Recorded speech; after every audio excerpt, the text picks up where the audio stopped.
Olá, tudo bem? Eu sou Fernando Azevedo, estou como ancião aqui da igreja de Tocantins, distrito de Tenoné. Hoje eu quero expressar minha gratidão ao meu grande amigo e irmão Gabriel Pinheiro.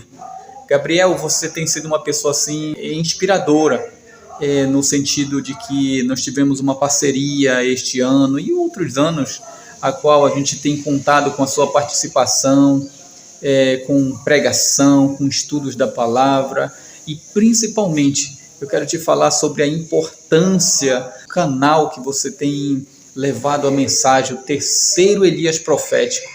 Tem sido um canal de bênção, trazer esperança e sentido às profecias, e o Terceiro Elias Profético tem sido este canal que tem trazido esperança aí a cada dia. Parabéns mesmo pelo seu trabalho.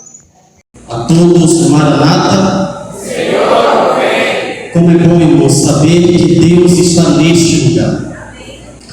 Desde já quero agradecer o Ministério dos Homens Soma pelo convite. Eu me sinto honrado em poder pregar a palavra do Senhor. Irmãos e jovens, antes de nós entrarmos no tema desta tarde, eu queria falar para vocês um pouco do meu ministério. Para aqueles que não me conhecem, eu me chamo Gabriel Pinheiro, sou membro da Central de Ananindeua, e para a honra e glória do Senhor, Deus, por meio da sua graça, me dá o privilégio de pregar temas importantes para a igreja remanescente. Esse é o nome do meu ministério, o Terceiro Elias Profético.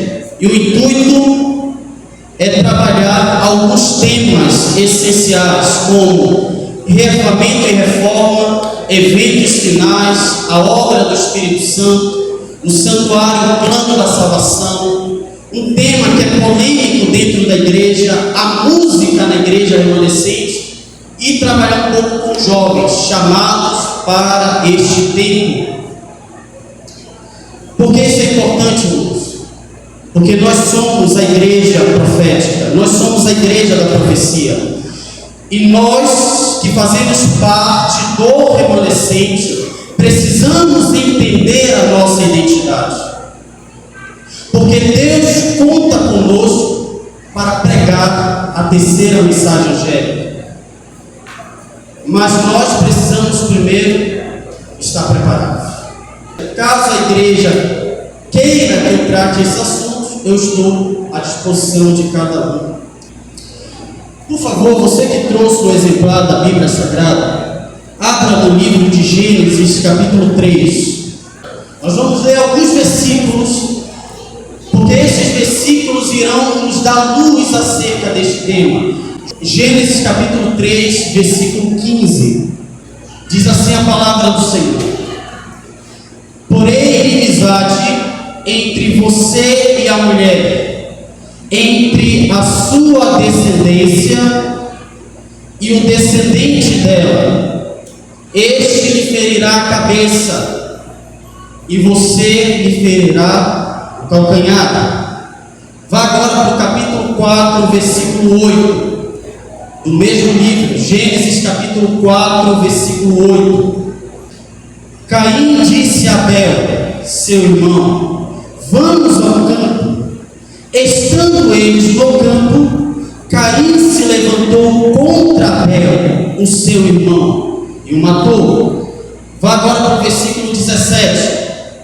Caim teve relações com sua mulher, ela ficou grávida e deu à luz Enoque. Caim edificou uma cidade e a chamou de Enoque, o nome de seu filho. E o último texto são os versos 25 a 26.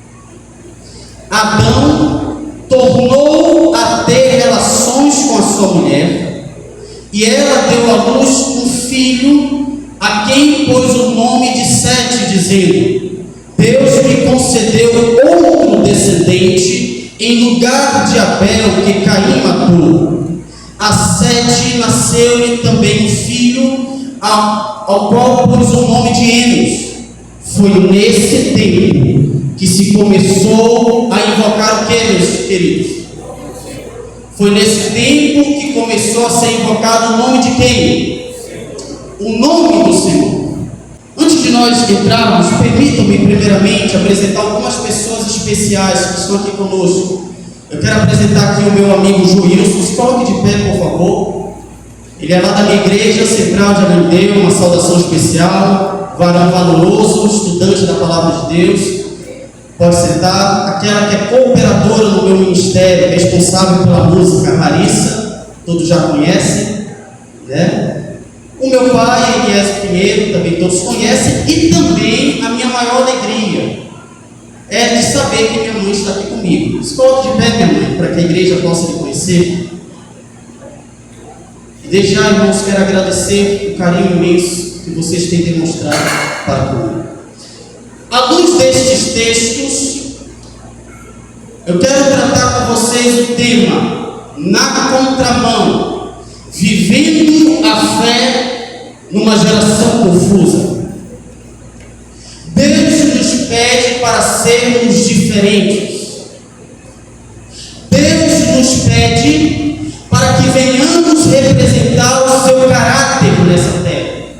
E enquanto eu meditava nesse tema, Deus colocou algo em meu coração. Ele disse: Gabriel, trabalhe com os jovens da igreja da Marabaia um princípio que muitas vezes é ignorado. Sempre quando você trata acerca de viver na contramão, viver uma fé em uma geração má, ímpia e perversa, você primeiro precisa ter um conhecimento acerca de um princípio que muitas vezes é odiado pelos jovens da nossa igreja. Sabe que princípio é esse? O princípio da separação. E os textos que nós lemos tratam acerca desse princípio. E logo, irmãos, após a queda, após a transgressão, Deus estabelece uma separação, um muro entre aqueles que o servem e aqueles que fazem a vontade do homem, a vontade de Satanás. Olhe novamente para o primeiro texto, Gênesis capítulo 3, versículo 15. Aqui está o princípio da separação. Note, por favor.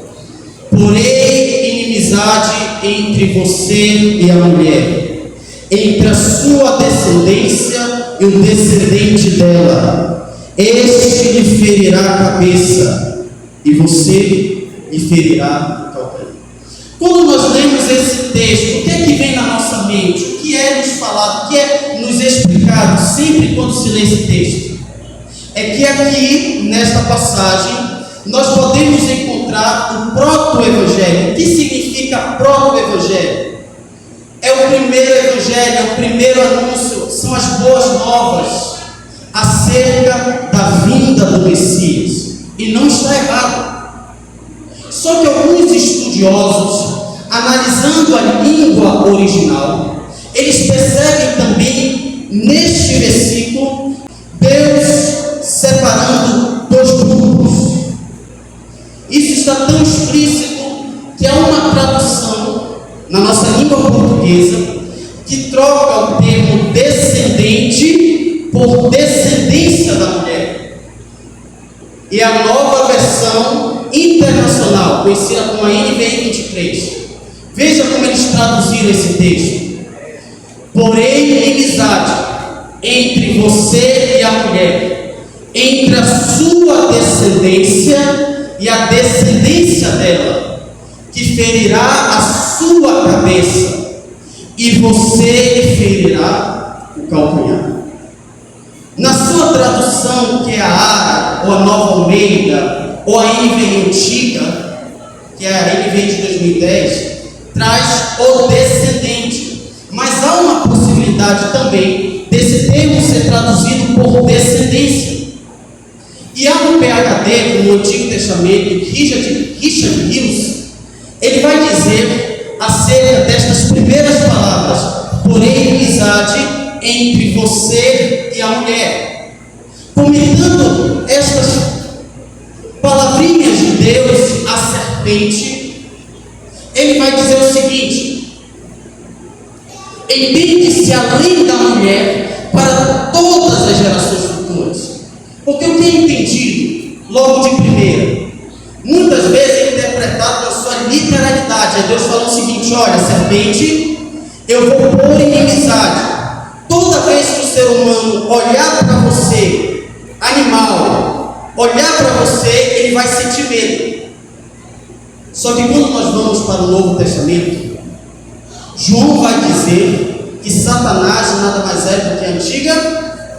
Logo, Deus, na pessoa de Cristo, ao dizer: porém inimizade entre você e a mulher, Cristo está falando não com o animal, mas com o próprio Satanás, dizendo o seguinte: olha, você trouxe o pecado, mas nada está perdido. Eis que conservei o remanescente fiel, e ele vai se opor a você.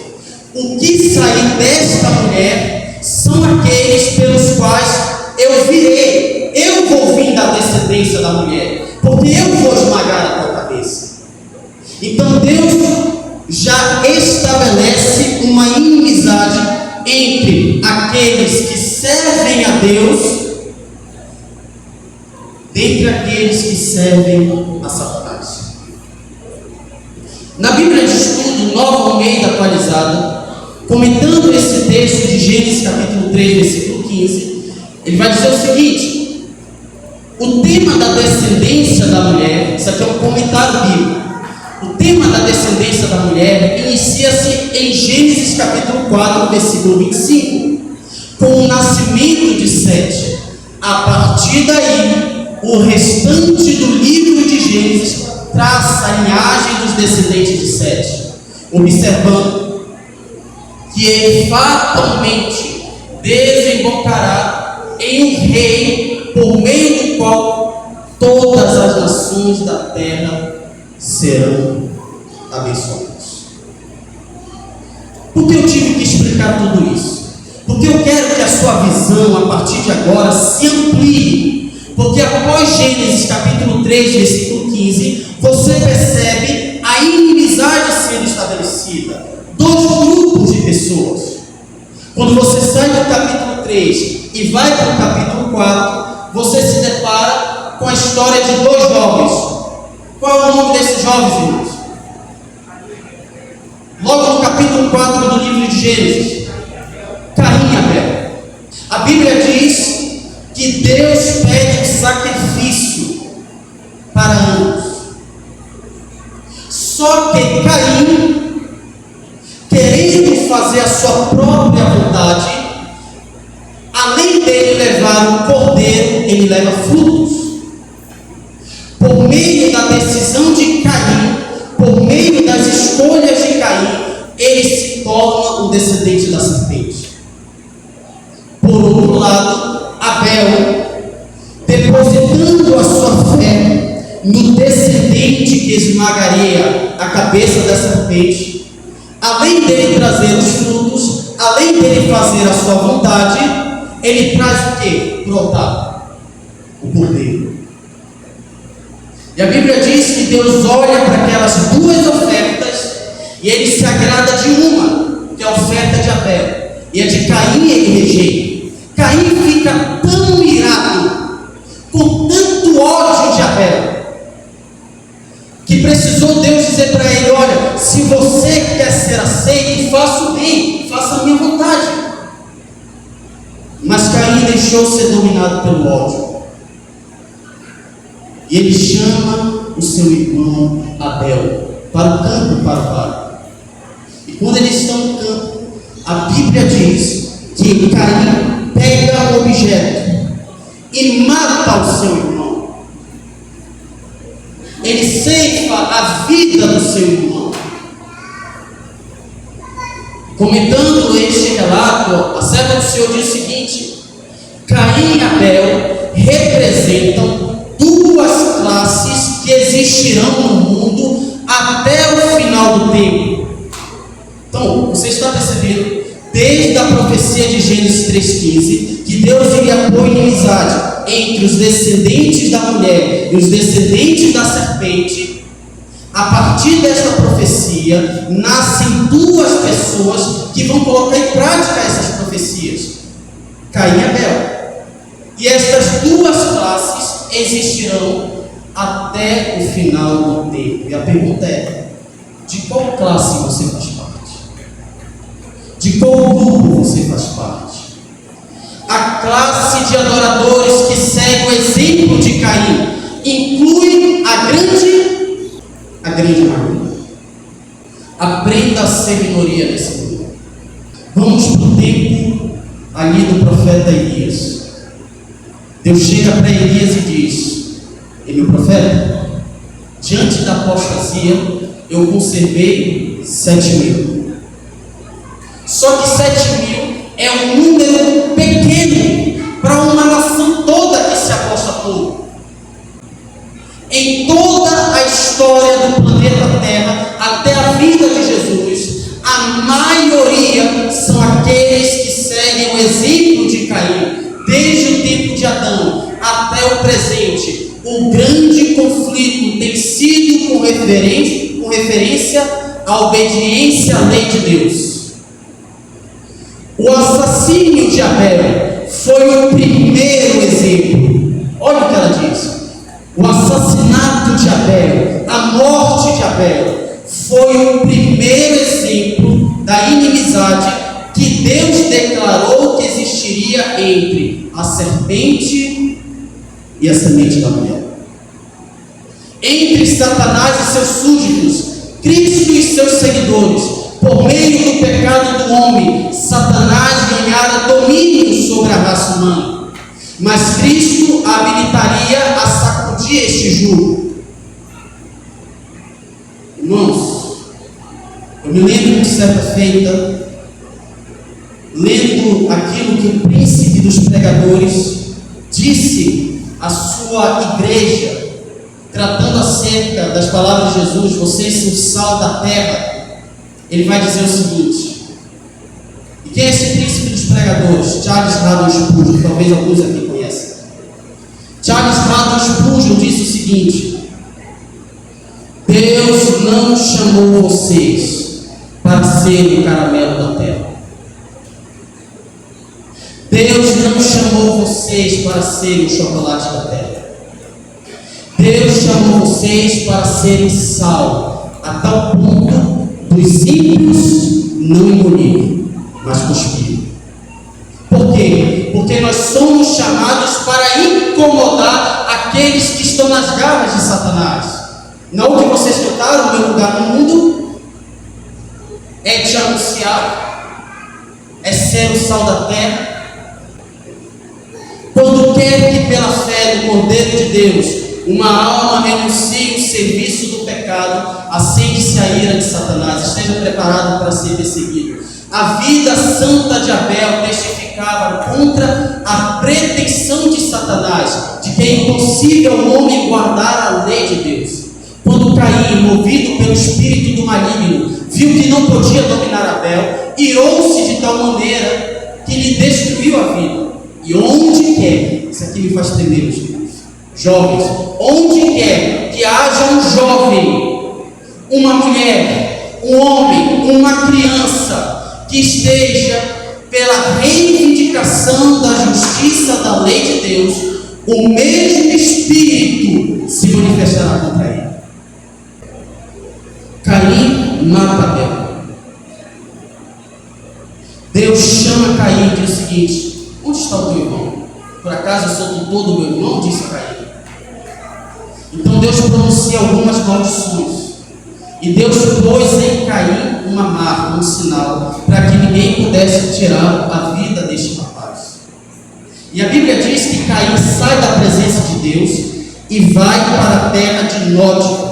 Nod significa errante ou sem rumo, fugindo da misericórdia de Deus, da graça de Deus.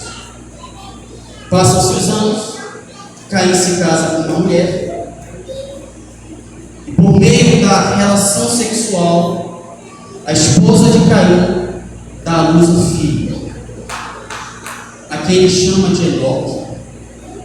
E a Bíblia diz que Caim constrói o quê? E chama aquilo que ele construiu pelo nome do seu filho. O que Caim constrói, irmãos? Uma cidade. Você já se parou para perguntar por que Caim constrói uma cidade? Porque houve a necessidade de Caim construir uma cidade. Porque qual era a ordem de Deus lá em Gênesis capítulo 1? Crescei, multiplicai-vos, enchei a terra. Caim, pelo contrário, constrói uma cidade, limita, ao ponto das pessoas não se espalharem pela terra. Não, nós vamos ficar aqui. Por quê? No comentário bíblico adventista diz o seguinte: é digno de nota que a primeira cidade do mundo tenha sido fundada pelo primeiro assassino, um indivíduo perversamente impenitente, cuja vida completa e irremediavelmente dedicada ao mal foi vivida em desafio a Deus. Foi alterou-se o quê? O plano de Deus. E qual é o plano de Deus? Que o ser humano vivesse em meio à natureza. Mas por que Caim construiu uma cidade? Note a parte que eu grifei. Ao colocar na cidade o nome de seu filho Enoque, dedicação ou iniciação, Caim aparentemente a consagrou à realização de suas ambições pecaminosas. Por que Caim constrói uma cidade? Porque ele queria ensinar para os seus descendentes que eles poderiam levar uma vida sem Deus, sem lei, sem julgamentos, sem alguém que estabeleça princípios. Foi por isso que Caim construiu uma cidade. E aí a impiedade se multiplicou sobre toda a terra. Enquanto tudo parecia perdido, Deus abençoou o primeiro casal com mais um filho. E a Bíblia diz que de Eva veio Sete. E a Bíblia diz que a partir da descendência de Sete passou a ser invocado o nome do Senhor. Caim viveu apenas para endurecer o coração, para incentivar a rebelião contra a autoridade divina. Então Caim ele se afastou dos seus pais, do seu irmão Sete, porque ele queria se rebelar. Ele pôs a rebelião não contra os descendentes da mulher, mas contra o próprio Deus. O exemplo de Caim, sua influência, exercer uma força desmoralizadora até que a terra se corrompeu, se encheu de violência, ao ponto de reclamar a sua destruição. Poupando a vida do primeiro homicida, Deus apresentou diante de todo o universo uma lição que dizia respeito ao grande conflito. A tenebrosa história de Caim e seus descendentes foi uma ilustração do que teria sido o resultado de permitir ao pecador viver para si.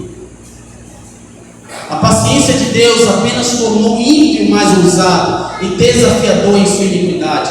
15 séculos depois de pronunciada a sentença sobre Caim, o universo testemunhou os frutos da sua influência e exemplo no crime e corrupção que inundaram a terra.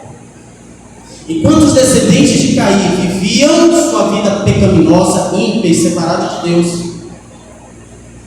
e a Sete mesmo também nasceu um filho e chamou seu nome Enos. Então começou a invocar o nome do Senhor. Os fiéis haviam antes adorado a Deus, mas como aumentassem os homens, a distinção entre as duas classes se tornou mais acentuada. Então vocês estão percebendo que a partir de Gênesis 3,15 há duas classes de pessoas e permanece o princípio da separação. Falando acerca de Caim, que ele saíra da presença do Senhor, rejeitar a promessa do Éden restaurado, a fim de buscar as suas posses e alegrias na terra, sob a maldição do pecado, ficando assim à frente daquela grande classe de homens que adoram o Deus deste mundo. Não tomavam, porém, em consideração a Deus, falando dos descendentes de Caim, e estavam em oposição por algum tempo, diz a serva do Senhor. As duas classes permaneceram por algum tempo. A classe de Sete, os descendentes da mulher, ficaram intactos, não deixaram de ser influenciados pelos descendentes de Caim. Então, por algum tempo, as duas classes permaneceram separadas. A descendência de Caim, espalhando-se do lugar em que a princípio se estabeleceu, dispersou-se pelas planícies e vales, onde os filhos de Sete haviam habitado. E os últimos, para escaparem, olha aí, os últimos da descendência de Sete, para escaparem de sua influência contaminadora, retiraram-se para as montanhas e ali fizeram sua morada. Enquanto durou esta separação, mantiveram em sua pureza junto a Deus. Agora preste atenção como a serva do Senhor encerra esse texto. Mas, preste atenção, com o decorrer do tempo, arriscaram-se pouco a pouco. Ao que, meus queridos?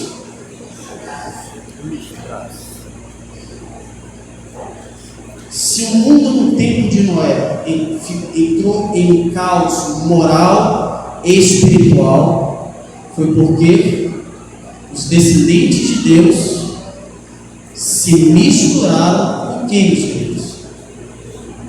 Com os descendentes de Caim. Escute uma coisa: você quer ver esta igreja derrotada? Você quer ver esta geração de jovens derrotados? Vocês querem ser derrotados por Satanás? Misturem-se com os ímpios. Seja por meio de laço matrimonial, seja por meio de amizades. Eles se misturaram ao ponto de não conseguirem influenciar, mas deixaram ser influenciados pelos descendentes de Caim. Meus queridos, por que eu tive que trazer todas essas informações? Porque o meu objetivo é responder essa pergunta aqui. Mesmo no tempo do fim, o princípio da separação permanece válido? Será que em nossos dias este princípio que foi posto após o pecado ainda é válido? Veja o que Ellen White diz no livro Grande Conflito. Apesar das trevas espirituais e do afastamento de Deus que prevalece nas igrejas que constituem Babilônia, a grande massa dos verdadeiros seguidores de Cristo ainda está no seu meio. Há entre eles muitos que nunca souberam das verdades especiais para este tempo.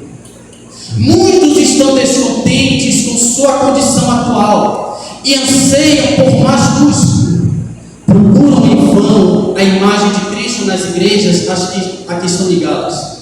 À medida que estas igrejas, as igrejas que compõem Babilônia e todos aqueles que fazem parte dela, se afastam cada vez mais da verdade e se aliam mais intimamente com o mundo, a diferença entre o quê? Entre o quê, meus queridos? As duas classes. Virá um tempo em que não poderão permanecer unidos. De uma forma bem objetiva. Em nosso tempo, há dois grupos de pessoas: os que servem a Deus e os que servem a Satanás. E este grupo ficará evidente primeiro dentro da igreja. E como identificar? Como distinguir estes dois grupos, irmãos? Por meio destas quatro coisinhas, eu identifico quem é descendente da mulher, quem é descendente da serpente. Família, Deus, religião e estilo de vida. em relação à família. Como identificar os descendentes de Caim, meus queridos? Quando eles se relacionam utilizando algo sacro, que é o matrimônio, mas pervertendo, tornando sem compromisso, enfatizando que você precisa fazer sexo antes do casamento. Você percebe esse argumento aonde, irmãos? Muitas vezes dentro da igreja. Escute uma coisa, moça: nunca se envolva com um rapaz se ele não estiver disposto a te levar para o altar. Pode ser adventista, mas isso não quer dizer que ele é cristão. Procure um homem que seja mais do que um adventista, que ele seja um cristão. Em relação a essa reportagem, Meio Norte vai dizer relacionamento poliamoroso, e a Bíblia chama isso de adultério. Homem que convive bem em uma relação com 6 mulheres. Os descendentes da serpente promovem a ideia de casamento entre pessoas do mesmo sexo. Mas será que isso é válido? Isso aqui é a concepção daqueles que fazem parte dos descendentes da mulher. A concepção bíblica daqueles que são descendentes da mulher sobre a família: homem, mulher e sua prole.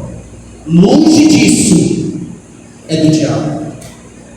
Segundo, Deus. Você vive em um mundo onde tem uma ideia acerca de Deus. Há uma variedade de deuses. Os descendentes da serpente dizem: não importa qual Deus você segue. Você pode buscar os orixás, os deuses da Índia, Buda e etc. Mas nós que somos descendentes da mulher, nós cremos na Santíssima Trindade, o único Deus que existe eternamente em 3 pessoas distintas: Deus Pai, Filho e Espírito Santo. Religião.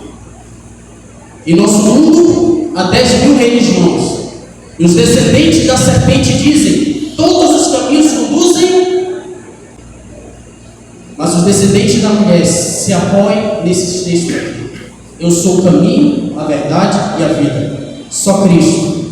Não é islamismo, não é Buda, Hare Krishna, religiões de matrizes africanas. Só Jesus tem o poder de nos levar direto ao Pai.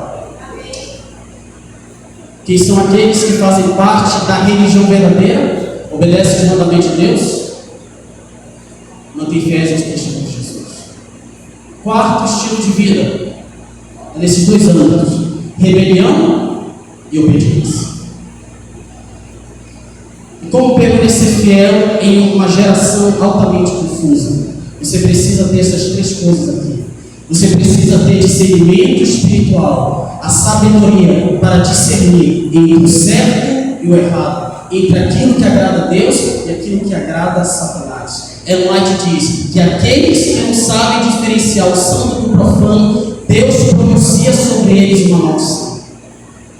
Você precisa ter discernimento espiritual. Você precisa fazer deste livro aqui a sua única regra de fé, doutrina e prática. Horas afinco deste livro. Fazer da oração o seu estilo de vida. Terceiro, você precisa ser submisso. E quantos amam esta palavra nesta geração? Submissão. Para provar, irmãos, que no mundo em que nós estamos vivendo, há 2 grupos de pessoas. John Wesley certa vez disse: nós podemos levantar uma geração que saiba cantar, tocar, dançar e pregar muito bem. Porém, se não soubermos levantar uma geração que saiba orar, seremos um povo sem a presença de Deus. Muitos jovens nesta igreja, procure fazer dos jovens desta igreja jovens de oração. Caso contrário, essa igreja não terá a presença de Deus. Ellen White cita o texto de Êxodo, capítulo 12, versículo 12, 22 a 24, falando ali que Deus pede para que os israelitas pintassem nos umbrais das portas o sangue do cordeiro. E aí Deus diz o seguinte: olha, quando passar o anjo, farei distinção entre aqueles que são meus e aqueles que não são. E Ellen White diz que a experiência dos israelitas foi escrita para a instrução dos que haviam de viver em que dias, irmãos? Nos últimos dias, em nossos dias. Ela faz um apelo aos pais: dai a vossos filhos a palavra de Deus como fundamento. Só a Bíblia fará você permanecer naquilo que é certo. Venha a nós, diz ela, venha a nós a palavra de Deus para este tempo. Não vos prendais ao jugo desigual com os fiéis. Estai vós educando vossos filhos para discernir a corrupção, e dela escapar. Estás buscando salvar-lhes as almas, ou pela vossa negligência, ajudando em sua destruição?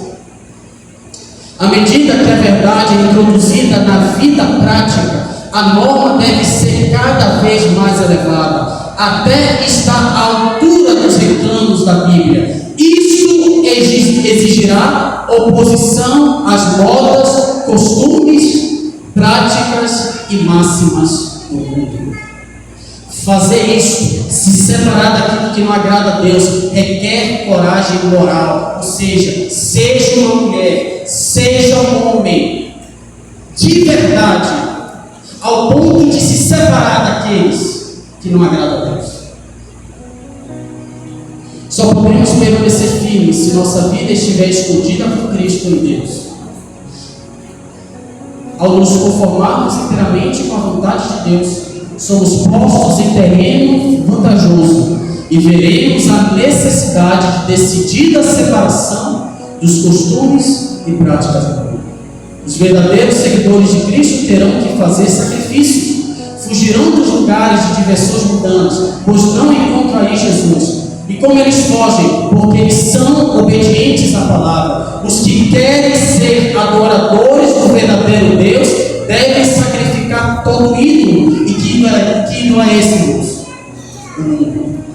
O grande chefe da igreja, que escolheu o mundo a seu povo, a nós, o grande chefe, Deus Todo-Poderoso, que nos escolheu, requer de nós que se separem daqueles. Não se amoldem ao padrão deste mundo, mas transformem-se pela renovação da sua mente, para que sejam capazes de experimentar e comprovar a boa, agradável, perfeita vontade de Deus. Talvez alguém diga: Gabriel, mas você está ensinando separação? Como fica a pregação do Evangelho? Escute, você foi chamado. Eu vou dar um exemplo de Enoque. Quando você lê o livro Patriarcas e Profetas, Ellen White diz que Enoque, ele se afastava daqueles que eram mundanos, mas sempre quando ele tinha oportunidade, ele falava da palavra de Deus, ele pregava a palavra. E quando ele percebia que eles viviam na rebelião, que eles já tinham decidido de que lado eles estariam, o que Enoque fazia? Ele os entregava nas mãos de Deus. Não permitam que o mundo influencie você, mas permita que a sua mente seja transformada para você comprovar a boa, agradável, perfeita vontade de Deus. Você só comprova isso se você não deixar se amoldar aos padrões deste mundo. Nesse momento, a jovem Larissa irá louvar o Senhor. Talvez eu esteja falando para jovens que ainda não decidiram de que lado vão estar: do lado de Deus ou do lado de Satanás. Mas assim como Josué disse há 4.000 anos atrás, eu faço das palavras de Josué das minhas.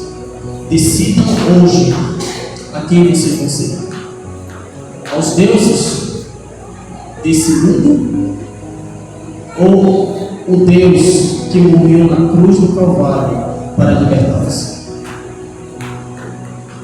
Vocês podem tomar a decisão de vocês em servir os deuses desse mundo, mas eu me comprometo hoje a servir a Jeová. E você? Decida hoje. Faça da Bíblia, faça da oração o meio, a arma fundamental para vencer as tentações de Satanás. Entregue-se ao Senhor, confia nele e o mais ele fará.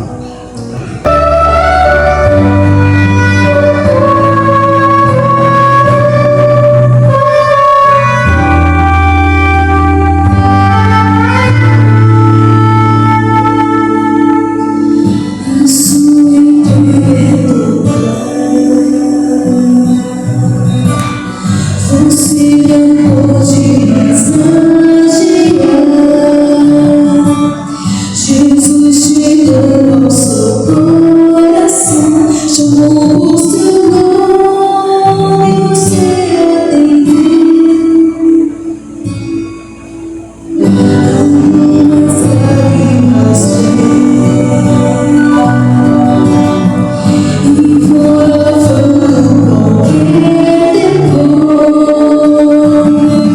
O Santo Espírito está aqui e abraça e te diz o quanto esperou.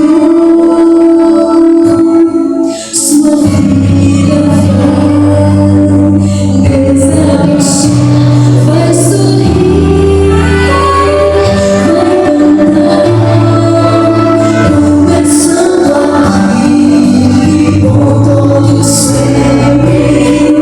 O amor de Deus vai acompanhar. Ele prometeu, jamais vai deixá-lo.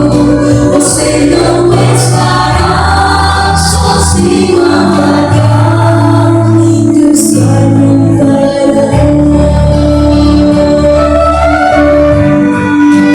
Se o lugar que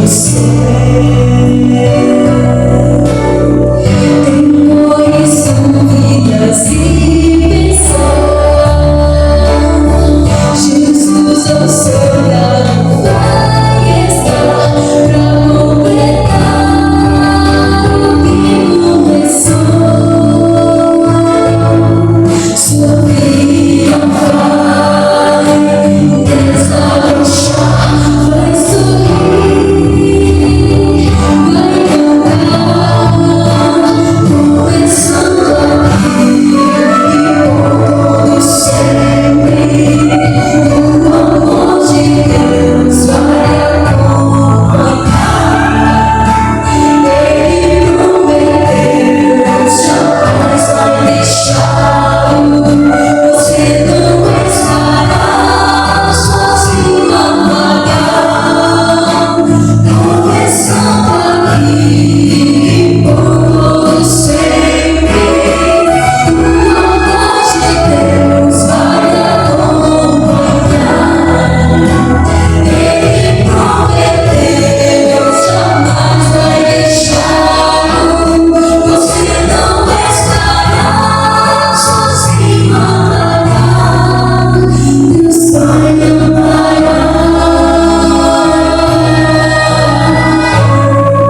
Deus vai amparar.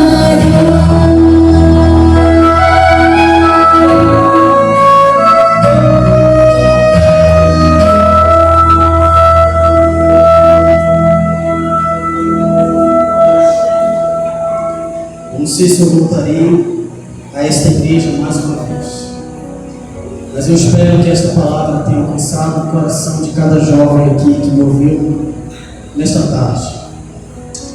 Se pelo menos um jovem disse o seguinte: olha, eu quero fazer parte da descendência da mulher, eu quero fazer parte daqueles que agradam a Deus, eu quero fazer parte daqueles que irão pregar as 3 mensagens angélicas ao mundo perdido. Eu já me sinto satisfeito. Precisamos nos entregar nas mãos do Senhor, porque, irmãos, aqueles que nesta noite não se entregarem a Deus, vai se cumprir o que está escrito ali na carta de Cristo à igreja de Laodiceia: estou a ponto de vomitá-los da minha boca. Ai daqueles por decidirem viver nas práticas do mundo, não se separarem do mundo. Ai desses, porque eles serão vomitados da boca de Deus. Mas enquanto alguns estão sendo vomitados, outros recebem um convite: eis que estou à porta e bato. Se alguém ouvir a minha voz e abrir, entrarei, cearei com ele e ele comigo. Decida servir hoje o Deus único e verdadeiro, o Pai Criador, o Filho Salvador e o Espírito Consolador. Nesse momento, vou dar alguns minutos para você falar com este Deus e confessar o teu pecado. Peça para Ele: Senhor, ajuda-me a abandonar as novelas, aquelas séries, aqueles animes que não te agradam, aqueles sites pornográficos. Se entregue ao Senhor. Fale com teu Deus nesse momento.